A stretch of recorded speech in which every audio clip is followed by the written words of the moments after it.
Tänään kerätään 3 eri teemasta karkkikoria 10. Eka kori on suklaan ystäville. Ja tässähän meillä onkin Marabun uutuussuklaita. Napataan tämmönen mukaan. Okei, noi on hyviä. Pandan suklaita. Mitäs täältä löytyis? No nää on vaan euron. Mä otan molemmat.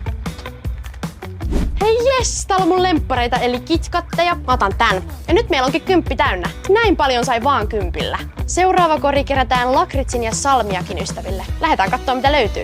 Hei jes, täällä on taas eurolla lakuja. Nää ehdottomasti messiin. Porvoon lakritsi. Klassikko. Täällä on Leffamix-lakuja. Nää lähtee mukaan. Vitsi, mulla on paljon jo kaikkea. Mut puolet vielä budjetista jäljellä. Lisää Porvoon lakuja. Nää on mun lemppareita. Vielä jotain patukoita kyllä kaipailis. No mut tossahan on 5 kappaletta eurolla. Nyt on 2 euroa jäljellä ja näitä saa sillä 7.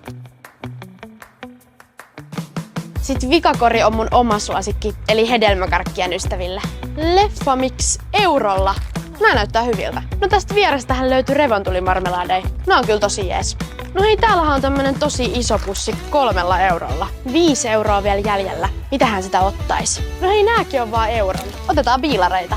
Voi, pipsapossukarkkeja. Mun pikkuveli rakastaa näitä. Okei, nää on tosi nostalgisia.